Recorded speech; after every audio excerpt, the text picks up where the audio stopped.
Affiliate marketing is one of the easiest ways you can start implementing into your app.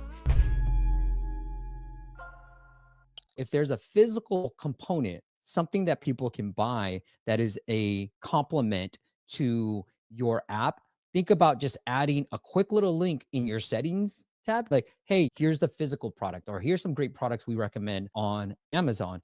And one of my clients wanted to build a store, e-commerce store in her app. And I was like, before you do that, why don't we just send an email out to your 20,000, 30,000 users? Here's our top products for pickleball, as an example. And all those links had Amazon links, and we were able to make a few $100s just from that email. So I wanted to validate for users who are willing to buy the app and use the Amazon. So it's a quick and easy win if you have that component. Now, a friend of mine, he runs eTips right here, and we've had him on the podcast as well.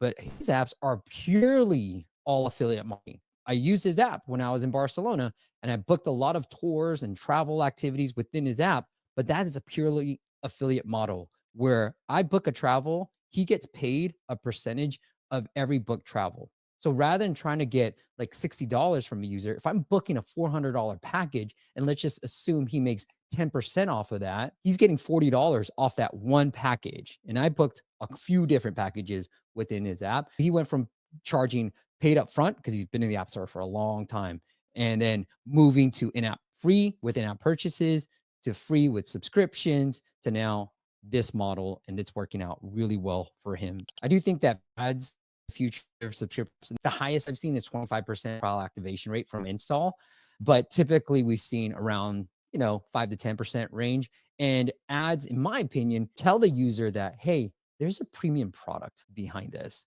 And so I think it encourages people to buy the premium plan. But I would love your thoughts, Billy. Yeah, definitely, I agree. And you can use like a hybrid monetization. Let's say 2 to 5% of customers will buy, and Yep. you can show advertisement for the rest, 95% for user. Why not doing this? It's a pretty obvious way how you can boost your monetization, even a little bit. There's no thing that's going to hurt your app. Maybe if it's only a super premium way or something like that.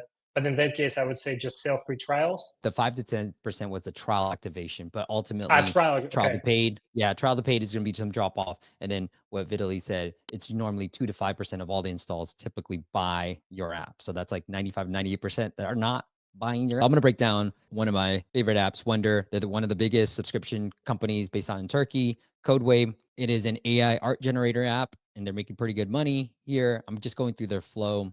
They're selling a lifetime. They have a weekly plan. And then what they also are doing is, as you're creating a prompt with AI, you have cost with every image I create. And so they go, hey, here, watch an ad. And so you can have banner ads, but you can get more creative too. Games have proven they're reliant on ads to make money. And so I thought this was a great example of an app that's doing really well from subscriptions, but also has an ad component that if you start a creation, you're going to have to watch an ad.